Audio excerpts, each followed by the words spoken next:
Adaş, qaranglar, Ariflan degan bir jokenjima deb ko'zni qisib. Dadimang o'zing jokensizlar. Neymiş qanday mayaq o'tamiz qolib, bu tayyor ko'rikimiz qanday o'tadi. Bir sorunda eli to'qimchiq zavodining Changjiang'ini, eli teri zavodining Changjiang ikkisi poyet chiqib qoldi-da. Eli to'qimchiq zavodining Changjiang qo'pib, bizning zavodning uskunalari nihoyat ilg'orlashib ketdi.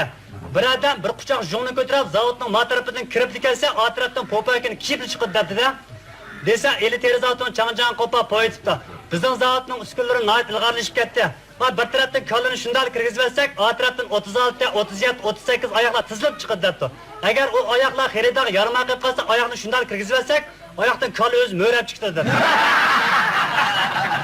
Hesapga bu saman putidan tushib ketgan odamdek o'tog'i chiqib satrab chaqchaq qilmamsa Mez vaqtda ayolingni qo'yib deb taqaygan yarishvaqni Bayani suyda qo'qib dasq cho'miligini rasmi. tozda qiraya qilma deb ko'man yuqtirdim. Sen şimdi pulsanızla uğrayın, ben şey koltuğunu Bak çakam etti, bir şeyin kan tuvağına rasmi. Qanni ko'rib men sotmadim. 30 o'g'il hisobkam yangi hisobkam. Ras, 30 oğul, İsamkam, yandı, ben yengildim. Şunun için bütün 30 oğulunu Maşı yeni kılıpta koyulduğu yeni oyun bayken şu oyunga apasan bütün çıkını meningdin.